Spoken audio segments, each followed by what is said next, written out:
Gubernur itu nggak punya perjalanan dinas, nggak punya mobil dinas, nggak pakai pakaian dinas. Karena saya bukan fakir miskin. Yang harus bajunya dibeliin oleh negara berarti fakir miskin saya. Masa saya bajunya dibeli negara? Saya punya mobil. Saya rasa para pejabat, para menteri Prabowo terkejut melihat pidato Kang Deddy Mulyadi ini, teman-teman. Karena dia bicara soal pejabat kebanyakan di Indonesia bermental miskin, rakus. Ya. Kenapa? Mobil aja dibeli negara. Baju dibeli negara, pakai negara. Harusnya pejabat yang mikir, ya, nggak akan mau seperti Kang Deddy, ya, baju pakai uang negara, mobil pakai uang negara. Malu Pak Anda sebagai pejabat. Banyak rakyat yang masih kekurangan.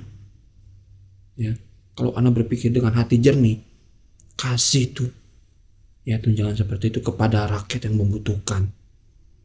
Luar biasa ini, teman-teman. Saya rasa Prabowo, para menteri terkejut melihat ini. Tolong sadar Pak, para menteri tolong sadar. Saya punya mobil, masa mobil saya harus dibeliin sama negara? Ngapain?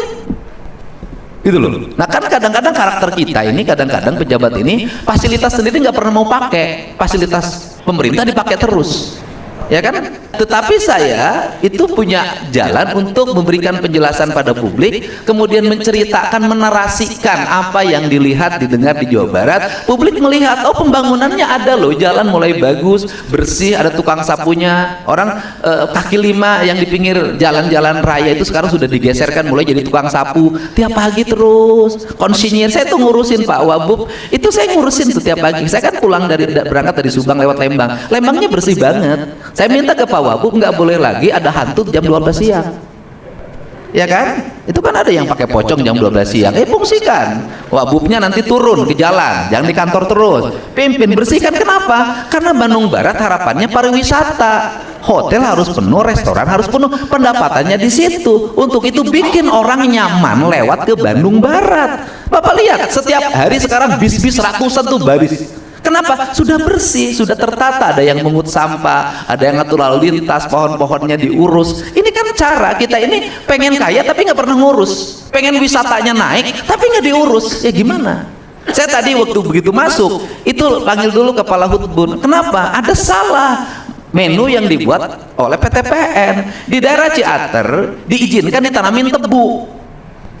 Saya bilang salah, nggak bisa. Saya sampai pada ngambil keputusan, udah deh, itu kan udah store, terus dibilang pengusahanya udah bayar 1 miliar ke PTPN uang sewa, udah deh saya yang bayar, tarik. Saya begitu pacarannya. Setelah itu apa? Yang 100 hektar tanamin lagi teh. Emang teh oke? Ngomong teh bilang rugi nggak ada masalah. Saya katakan teh boleh rugi, tapi dia konservasi. Kenapa? Kalau nggak ada teh itu hotel di puncak nggak akan laku. Itu kalau nggak ada teh, hotel di Lembang, di Ciater nggak akan laku, nggak akan. Nah setelah itu apalagi? Dia menahan tanah, kemudian menahan air. Kan saya harus menjaga sumber air yang mengalir. Kan nanti berdampak pada industri yang dihilir. Kan ngomong air. Kita ngomong air tiap hari, tapi apa? Tapi hulu sungainya dihancurin. Gunung Wayang, Gunung Wilunya dihajar, kemudian dibagi-bagi, kemudian peruntukannya bukan untuk hutan, untuk perkebunan. Perkebunannya sayur. Loh, saya bilang boleh ngitung ini berapa teh di sini untungnya, tapi implikasi terhadap itu pada Citarum terjadi pendangkalan. Biaya perawatan Citarum per tahun 1 triliun. Daripada ngerukin Citarum tiap tahun, lebih baik rubah kebun sayur jadi kebun teh kembali. 1, pariwisata akan meningkat, 2, air akan terjaga, 3, longsor tidak akan terjadi, 4, banjir akan tercegah. Setelah itu nanti Citarum aman. Nanti Citarum mengalir apa? Tarung Barat, Tarung Timur, melahirkan apa? Nanti ketahanan pangan. Di mana? Bekasi, Kerawang, Indramayu, Cirebon. Ingin? Setelah itu apa lagi? Ketersediaan air untuk kawasan industri. Urus dong hulunya. Nah kita ini kan padahal, saya ngomong lah, dulu leluhur kita disebut animis atau dinamis, penyembah gunung, penyembah batu, penyembah pohon. Mereka tuh bukan menyembah dalam arti menyembah sebagai sebuah nilai keyakinan, bukan. Tetapi secara simbolistik dia lagi memberikan gambaran, kita ini hidup dari air, maka kalau ingin merawat air, menjaga air, rawatlah gunung, rawatlah pohon, rawatlah batu. Sederhana. Nah kita ini bukan bangsa animis, bangsa rasional yang setiap saat berdoa. Saya dari tadi, kita ini kan ya Allah, negeri yang doanya paling banyak itu Indonesia. Sebelum acara doa, ya Allah tunjukkanlah kami pada jalan yang udah ditunjukin. Lu ngambil jalan bengkok terus. Ini pak ambil agama udah ditunjukin sama Allah, ya kan? Berilah kami rezeki yang berlimpah. Kamu udah diberi, kamu dikasih gunung yang baik, gunung yang indah, kamu dikasih aliran sungai, kamu dikasih tanah yang subur, kamu dikasih udara yang bersih, kamu dikasih matahari yang setia, yang dia terbit di timur tebernan di barat tiap hari tidak pernah berubah. Kamu dikasih segalanya, rezekinya kamu kasih, tapi kamu kufur sehingga kamu tidak dapat apa? Yang dapat kemiskinan, peperangan, pertengkaran, perang di antara saudara. Itu loh, nggak dikasih. Udah dikasih Pak, apa yang nggak dikasih buat Indonesia? Ini tanah surga.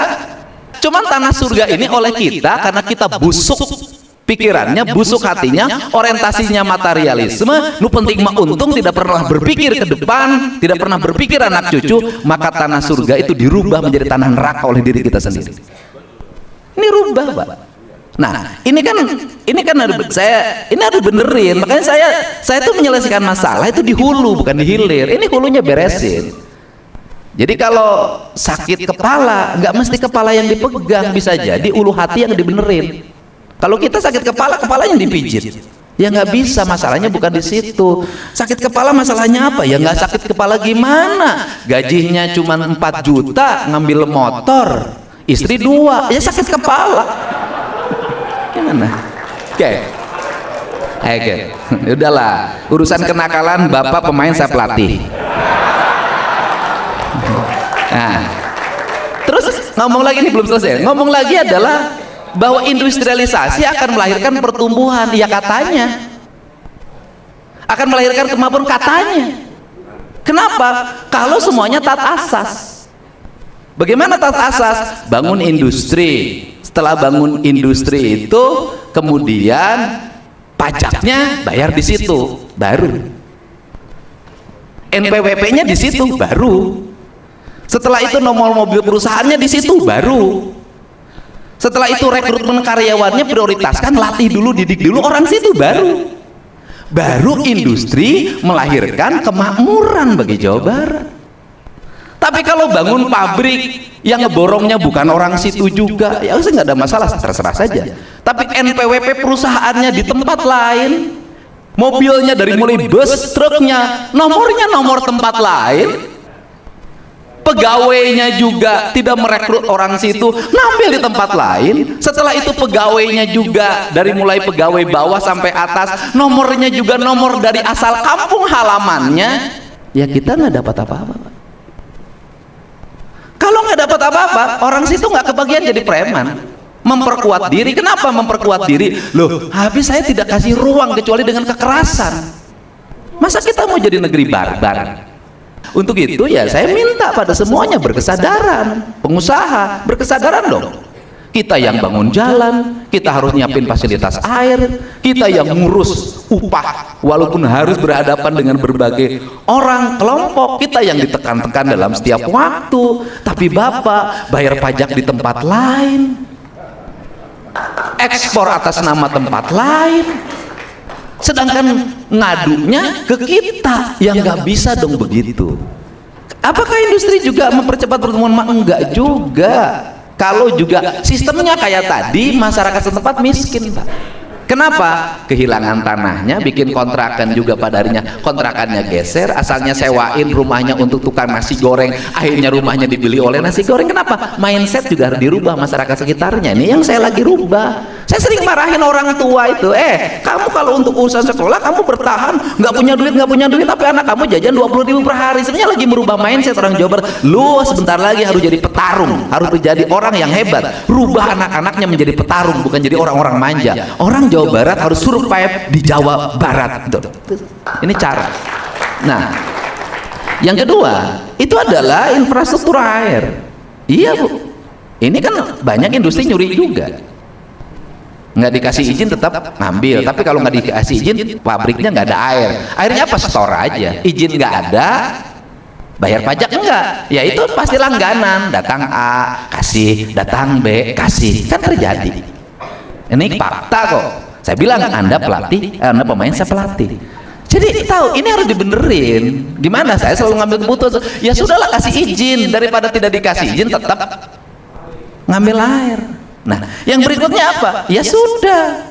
Saya minta kepala Bapeda 2027 dan 2028 kalau ada duit yang cukup.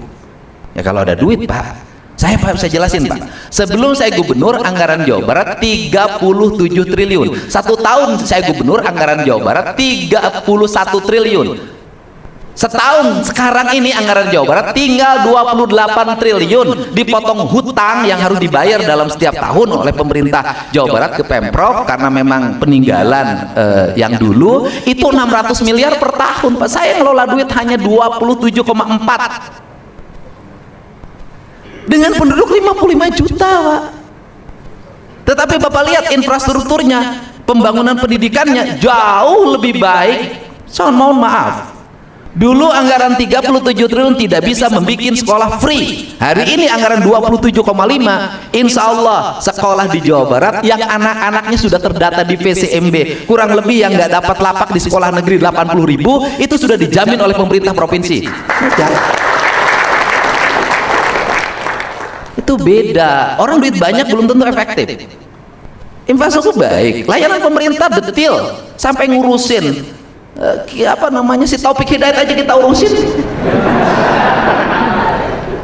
Kita urusin, diumumin. Saya bilang 250 juta bagi mereka yang menemukan Taufik Hidayat sampai menginformasikan kepada jajaran kepolisian. Dia udah kabur ke Tangerang. Begitu dengar 250 juta, dia secara psikologi tertekan. Kenapa? Setiap orang pasti mau cari 250. Nanti mau saya dilaporin, balik lagi.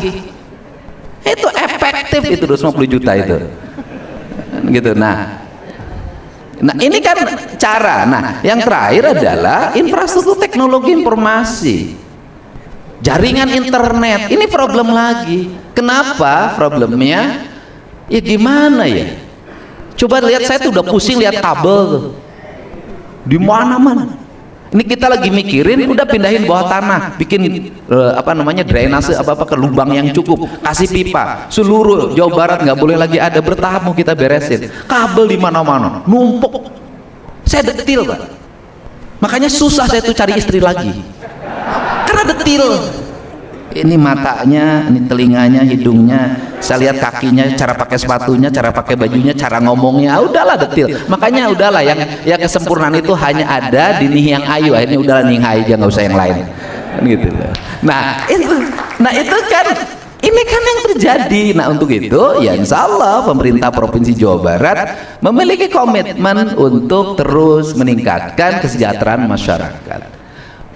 Menurunkan, menggratiskan biaya pendidikan itu bagian dari mensejahterakan rakyat kalau rakyatnya sadar. Tapi kalau nggak sadar, sekolah sudah nggak bayar, jajannya 30.000, tetap aja nggak akan bisa mindset. Infrastruktur diperbaharui, bagian dari komitmen kita. Kemudian berikutnya adalah terakhir, harus ada distribusi ekonomi. Industri di Bekasi, industri di Kerawang, industri di Subang, Majalengka, Indramayu, Cirebon, kemudian Bogor. Kan intinya semuanya ada sumber air dan sumber udara. Di mana? Di Jawa Barat Selatan. Nah Jawa Barat Selatan tuh berkorban, jagain hutan, jagain perkebunan, jagain air. Pertumbuhan ekonominya nggak terlalu cepat. Kenapa? Duitnya duit pertanian dan perkebunan. Anda tahu nggak berapa upahnya? 30.000 sehari. Makanya kemiskinannya tinggi. 30.000. Jadi kalau yang lain sudah 6, ini 30.000, masih ada 25.000 sehari upah metik, upah nyangkul, gitu loh. Nah, ini kan nggak boleh, pemerintah nggak adil. Nah, saya makanya mendorong infrastruktur juga ke selatan. Setelah itu mereka harus tetap dijaga dan ditata. Agar apa? Agar orang utara yang di pabrik ini Jumat, Sabtu, Minggu bisa touring ke selatan. Ini cara. Setelah itu dipikirkan lagi oleh saya, ya gimana touring kalau warung kopinya dari plastik. Makanya saya bikinkan warung-warung yang nanti tertata pakai injuk, pakai itu, pakai rapi. Saya bikin rapi, jalannya rapi. Untuk apa? Mereka tiap Sabtu Minggu biar orang Jakarta, orang Jawa Barat, pokoknya pikniknya ke wilayah selatan. Maka dibangunlah jalan terkoneksi agar ekonomi tumbuh di selatan. Setelah itu didorong juga nanti dibangunlah rumah-rumah adat agar anak-anaknya bisa mengembangkan diri pariwisata. Maka saya nggak mau lagi, saya meminta Bupati Wali Kota jangan lagi ngasih lagi izin-izin, misalnya villa-villa baru ini baru. Kenapa? Janganlah nanti yang kaya orang luar lagi. Kita dorong masyarakat di sana punya rumah dengan 3 kamar terbuat dari panggung, beratapkan injuk, anak-anaknya dididik bahasa Inggris, ilmu kepariwisataan, bagaimana cara menyajikan makanan, lalu dikembangkanlah homestay. Biayanya murah tapi ekonomi bisa tumbuh. Kan ingin rakyat setempat yang maju. Kan ini cara. Semua tadi kita sudah mendengar pidato dari Gubernur Jawa Barat Kang Deddy Mulyadi yang mana menggetarkan ya para pejabat, para menteri.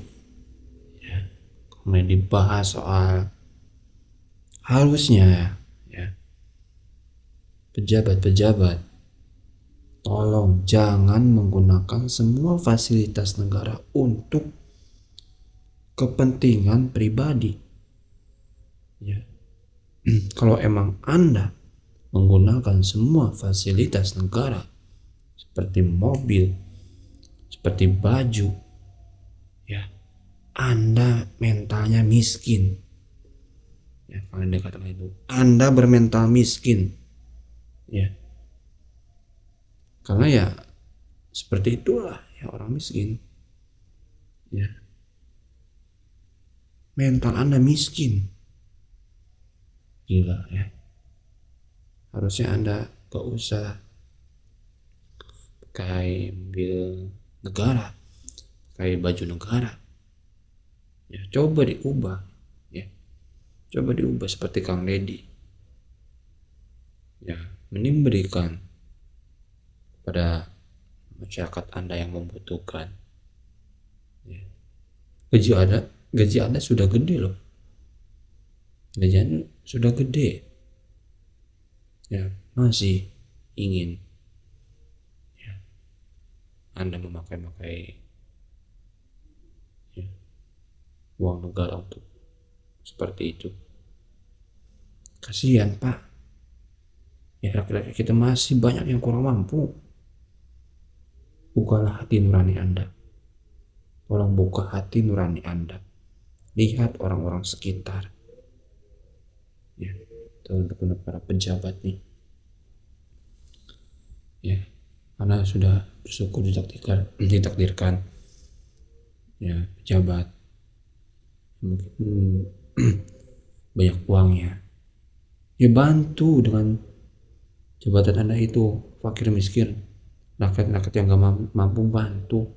Jangan Anda makin serakah. Ya. Itu yang diinginkan oleh Kang Deddy Mulyadi. Ya, mungkin Indonesia akan maju kalau memang pejabatnya pada sadar diri ya teman-teman. Luar biasa. Oke, itu dia video kali ini. Semoga ada manfaatnya. Terima kasih. Semoga saya selalu dimanapun teman-teman berada. Assalamualaikum warahmatullahi wabarakatuh.